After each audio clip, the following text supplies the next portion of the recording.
Bien le bonjour, vous êtes dans le journal des lycéens en compagnie de Claire et de moi-même. Comment ça va, Claire? Super bien, et toi? Est-ce que tu es malade, Claire? Plus aujourd'hui, non. Est-ce que, Claire, tu voudrais bien nous donner des explications sur la semaine dernière? Bon, à savoir que la semaine dernière, j'ai été malade. Et donc, je me suis réveillée un peu plus tard que prévu, à savoir 9h30. Et j'ai paniqué parce que j'ai pas pu prévenir Léane que je serais pas là et que du coup, l'émission était annulée. Voilà. Donc, je suis désolée. Merci, Claire. Bref, c'est pas tout, mais aujourd'hui, on a quand même un lourd programme. Oui. Puisque, au programme, moi, je vous présenterai une chronique sur les tics de langage. Et Claire, elle vous fera une chronique sur Bubble. C'est ça, Bubble, bien prononcé. Ok. Tout ça entrecoupé bien évidemment de la musique de la semaine que vous découvrirez plus tard. Bref, je viens de vous le dire, aujourd'hui, on va parler des tics de langage, ce qu'il faut faire pour les éviter, etc. Pour ce qui est élève, ça pourrait vous éviter d'écrire des tournures horribles dans vos phrases. Type, au jour d'aujourd'hui, vous pensez peut-être que c'est soutenu, mais non, ça ne l'est absolument pas. En linguistique, un tic de langage se dit de certaines habitudes de langage machinales ou inconscientes, parfois voulues et plus ou moins ridicules, que l'on a contractées généralement sans s'en apercevoir. Cette manière de s'exprimer peut relever de la manie ou du procédé. Le tic de langage reflète aussi les tendances des individus à orienter leur discours, notamment dans les médias, en politique et plus généralement dans la communication. Alors il faut savoir que les tics de langage, aussi appelés mots tuteurs, ont plusieurs fonctions. Premièrement, ils peuvent aider à la respiration du locuteur. Il peut ainsi réfléchir, se détacher de son propre discours tout en le maintenant. Par exemple, en répétant la question d'un interlocuteur pour avoir du temps de penser à la réponse, ou bien en utilisant le mot que tout le monde connaît. Deuxièmement, elle peut éviter de se mettre en avant en utilisant des phrases sans contenu ou générique. Exemple, c'est clair, j'avoue, grave, c'est pas faux, carrément. Mais ça, on y reviendra un petit peu plus tard. Maintenant, je peux vous montrer plein de petits exemples qui, peut-être, vont vous montrer des tics de langage que vous avez. Ponctuez, par exemple, à tout bout de champ vos phrases d'un bref en guise de liaison. Ça, par exemple, c'est moi. Et moi. Ou encore l'utilisation des mots anglophones à la place des termes francophones existants. Dressing à la place de penderie ou garde-robe. Shopping à la place de faire les magasins. Best-of à la place d'anthologie. Flop à la place de fiasco. Spoiler à la place de, attention celui-là je sais qu'il y a beaucoup de gens qui l'aiment pas, divulgacher. Et plein d'autres. Les expressions toutes faites vides de sens. Point barre. Tu vois ce que je veux dire? C'est que du bonheur. J'ai envie de dire, c'est abusé. Du coup, trop pas de souci. Genre. Genre, je l'utilise beaucoup. Dire au jour d'aujourd'hui, par exemple, est un pléonasme. Préférez tout simplement de nos jours, à présent ou encore aujourd'hui. C'est le plus simple, vous ne pouvez pas l'oublier. Dire au final à la place de finalement pour finir en dernier lieu, en dernière analyse, en fin de compte, au bout du compte ou définitive. Mauvaise traduction du latin in fine ou de l'anglais in the end, construit par l'imitation de au total. Dire faire sens à la place de avoir du sens. Anglicisme fautif de to make sense. De même, dire poser problème à la place de poser un problème. Oubli du déterminant. C'est un oubli du déterminant. Et poser question à la place d'amener à nous interroger. Dire on est sur aujourd'hui on sera sur un suprême de volaille, on est sur Paris à la place de on est à Paris. Et oui, parce qu'on ne dit pas qu'on est sur quelque chose, hein, ça n'a pas de sens, hein. Par exemple, on n'est pas sur un suprême de volaille littéralement. Voilà. Dire on à la place de nous ou vous. Dire dans le langage familier c'est des à la place de ce sont des. Variante, c'est les à la place de ce sont les. Dire bon courage à la place de bonne journée. Ça arrive à des gens là, ici dans la pièce ou pas? Claire, est-ce que ça t'arrive toi, ça, par exemple? Non. Ok, moi ça m'arrive, c'est pour ça. Je voulais savoir si j'étais seule. Évidemment, oui. Le fait de répéter 2 ou plusieurs fois des mots ou des phrases. Et là, on va passer sur le plus connu de tous ces petits trucs, les à tout bout de champ. C'est sans doute le tic de langage le plus répandu. Cette onomatopée jaillit sans prévenir entre les mots et jaillit sans prévenir entre les mots. Elle peut être interprétée comme un manque de confiance en vous, une agitation intérieure, souligne Bernard Sanaes, directeur de l'organisme de fonction claire et auteur de la communication efficace. Vous ne prenez pas de temps de réfléchir car vous craignez d'être observé durant ce moment. Plutôt que de vouloir tout dire trop vite, faites une pause, introduisez de courts silences, vos « e » disparaîtront et vous aurez l'air de quelqu'un de posé qui choisit méticuleusement ses mots. C'est quand même mieux, non ? Voilà. Le voilà en guise de conclusion, par exemple. Pas facile de conclure. Pour se tirer d'affaire, les conclusiophobes ont un joker bien commode, la préposition « voilà ». Utilisée comme une ponctuation sans réelle signification. J'ai étudié les fichiers j'ai étudié les fichiers, relancé des clients par courrier et téléphone, voilà. Voilà quoi ? Ce tic donne l'impression que vous ne voulez pas vous mouiller, vous semblez dire à votre interlocuteur « Je te donne ces infos en pêle-mêle et tu en fais ce que tu veux ». Inutile d'éliminer totalement le voilà, mais utilisez-le à bon escient en guise de transition pour apporter un dernier argument ou résumer vos propos. Voilà pourquoi je pense avoir fait tout mon possible, par exemple. Vous ne savez pas couper la parole en réunion ? J'ai la solution pour vous. Depuis 1 heure, vos amis sont en plein débat. Vous aimeriez en placer une, mais sans interrompre vos potes, comme un malpoli. Coupez la parole avec des gestes et non des mots. Un petit mouvement de la main signifie « là, je dois vous arrêter ». Autre solution, utilisez une formule qui vous permet d'interrompre un interlocuteur en douceur. Ce que vous dites est intéressant. Par exemple, c'est un exemple que vous pouvez utiliser. Cet exemple lui donnera en plus l'impression d'être mis en valeur et vous pouvez embrayer sur une autre idée sans qu'il se sente agressé par votre coupure. C'est clair qui exaspère, comme je disais tout à l'heure.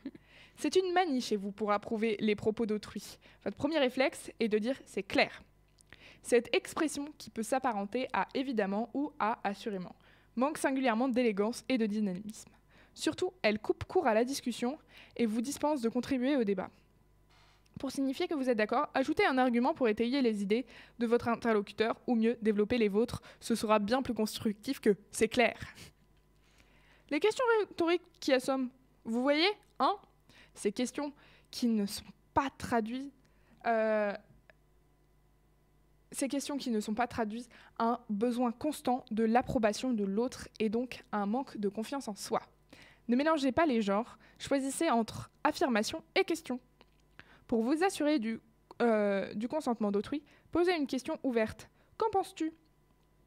Il y a un autre cas de figure où ce type d'expression peut être utile lorsque votre propos est compliqué, en terminant par « tu vois », vous tendez une perche à votre interlocuteur pour qu'il réponde « non, pas vraiment » et obtienne des explications, les trous de mémoire qui font perdre le fil. Vous voilà parti à disserter sur le lancement imminent d'une nouvelle technologie qui va révolutionner les usages et le marché. Présentation PowerPoint à l'appui, quand soudain, c'est le blanc, le trou. Impossible de vous souvenir de ce que vous vouliez dire. Vous avez été distrait ou déconcentré, cela arrive de perdre le fil, relativise Jean-Louis Reynaud, directeur de l'Advanced Management Programme de l'EDEC. Pour que cela ne vire pas au blocage qui paralyse, l'astuce est de reprendre immédiatement ce que vous venez de dire. Reformulez votre propos et vos idées, et ça devrait à tout nouveau s'enchaîner. Comme je le disais tout à l'heure, les « du coup qui embrouillent ». En apparence, cette formule se rapproche de la solution par conséquent. Mais ce n'est qu'une illusion, car au lieu d'annoncer un argument, elle fait l'économie. Ce tour de passe-passe vous évite d'appuyer votre raisonnement. Par exemple, mon supérieur n'était pas disponible, du coup, j'ai pris moi-même la décision de 3 petits points. Il n'y a pas de lien de cause à effet. Vous n'expliquez pas pourquoi vous avez fait ce choix, ni quelles étaient les autres solutions. Attendre, demander l'avis d'un autre supérieur. Plutôt que d'enchaîner les idées trop vite, soignez votre démonstration en avançant un à un vos arguments. Petit conseil, c'est très utile pour les dissertations de philosophie, par exemple. Et maintenant que vous connaissez tout cela, vous allez pouvoir les éviter dans vos copies ou même dans votre langage courant. C'est ultra... Du coup, j'ai envie de rebondir un peu. Vas-y. Parce que je trouve ça ultra intéressant parce qu'en vrai, des tics de langage, on en a tous. Oui. Enfin, je sais que Moi aussi, dans ce que t'as dit, il y en a plein que je dis. Plein, beaucoup, trop. Genre, Ah non, pas genre. Plutôt. Bref. bref. Ah, mais chronique, c'est infernal. Je travaille dessus d'ailleurs. Eh, donc là, maintenant que Claire a dit ça, vous allez tous écouter bien attentivement sa chronique. Je crois que je l'ai dit qu'une fois, bref, dans ma chronique. On va Je voir l'ai dit ça. qu'une fois. Je vais les compter. J'ai pas un papier et un stylo pas très loin. Compte sur tes doigts. On verra ça après. On va maintenant écouter notre petite musique de la semaine qui est Dear Winter de AGR. On est de retour sur Delta FM. Il est actuellement 9h32 et vous êtes en compagnie de Claire et moi-même, Léane. C'était Dear Winter de AGR. On se retrouve pour la chronique de Claire sur l'animé Bubble. Bonjour tout le monde. Aujourd'hui, j'ai décidé de vous présenter un petit coup de cœur cinématographique, Bubble. Alors tenez-vous bien, chers auditorices, car dans cette chronique, il va y avoir pas mal de vocabulaire et de noms d'animés. Enfin, pas mal de vocabulaire. C'est quand même... Je suis quand même restée soft, mais il y en aura quand même pas mal. Donc, pour les quelques personnes qui nous écoutent et qui ne savent pas, par exemple, ce qu'est un animé, pour faire court, c'est comme ça que l'on nomme les dessins animés et les animations japonaises. Mon petit cœur se sent blessé. Pourquoi ? Parce que oui, aussi c'est ça, mais c'est très mal défini. Je J'ai trouve. dit pour faire rapidement. Oui. En fait, Léane, je t'en prie. Vas-y. Ok, bah pour moi les animés c'est des adaptations de mangas, donc les BD japonaises là pour le coup, en version dessin animé et du coup c'est fait, enfin on reconnaît bien la patte des japonais dans ces dessins animés. Alors, je suis pas vraiment d'accord dans le sens pour toi, ou pour moi, c'est pas forcément que des adaptations de C'est manga. pas que des adaptations de manga, mais il y en a beaucoup. Donc, je le disais, Bubble est un animé japonais du réalisateur Tetsuro Araki. C'est aussi le réalisateur en chef d'une bonne partie de SNK, autrement appelé l'Attaque des Titans, ou encore c'est le scénariste de la saison 2 qui vient de sortir de Spy Family. Rien que ça. C'est pour vous dire que le mec, c'est pas rien. Donc cet animé est sorti en 2022 sur Netflix. Il raconte l'histoire de Hibiki, un jeune homme qui fait du parcours pour survivre dans un Tokyo abandonné et peuplé presque que d'adolescents. Tokyo a été déserté par ses habitants après une catastrophe, une pluie de bulles, qui a inondé et détruit la ville de Tokyo. Depuis, la gravité est devenue étrange sur Tokyo. Et elle est inondée et des bulles géantes flottent partout dans la ville.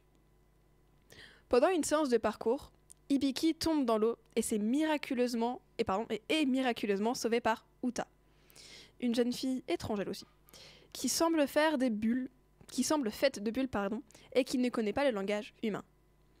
Uta va être recueillie par Hibiki et sa famille de parcours, et au fur et à mesure, Uta et Hibiki vont s'entraîner au parcours ensemble et finir par se lier d'amitié.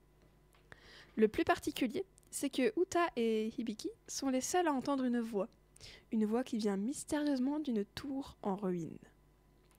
Bon, voilà un peu pour l'histoire. Je tenais vraiment à vous présenter cet animé car il m'a beaucoup touchée.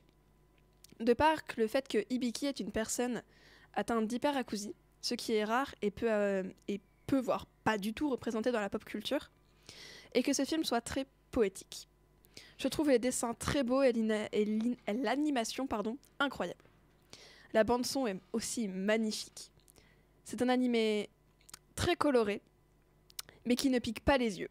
Les personnages sont touchants par leur écriture et leur histoire. Bref, c'est un de mes coups de cœur de l'année. Alors, Oui. j'ai compté un bref. Vous avez raison. Bravo. Alors, pour ceux qui n'ont pas suivi, ma chronique était sur les tics de langage et du coup, j'ai compté un seul bref du tic de langage de Claire. Et sinon, est-ce que tu as des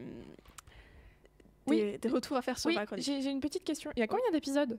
Ah, c'est un anime. Oui, j'ai pas précisé. C'est un long métrage animé. Ah, c'est un... Ah, donc c'est un film. Oui, j'appelle ça un animé aussi.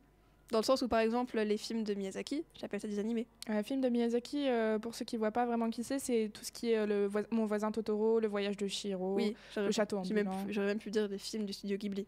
Oui, Ghibli. Pour moi, C'est donc le studio où tout ça a été développé. Exactement. Oui, bon, ok. J'avais dit vocabulaire. Vocabulaire. Ah ouais. Bah, les enfants du temps. C'est pas un Ghibli, mais Non. c'est... Mais oui, J'ai vu la bande-annonce passer. les enfants du temps. Non, Non, de Bubble. Sur, je sais plus quoi, il me semble Netflix. que c'était YouTube. Ah, peut-être. Non, tu sais, sur YouTube, quand il y a des Oui. pubs, des fois, il y a des bandes annonces de films et des trucs comme ça. Et il me semble que j'avais vu ça. Et c'est pour ça que quand t'as dit un animé, pour moi, c'est une série. C'était une série, Oui. du coup. C'est pour ça que j'ai pas T'as pas tilt. T'as pas tilté, ouais. Alors que moi, pour moi, animé, je compte du coup des animés, enfin séries, on va dire, et animés, films Ok. d'animation.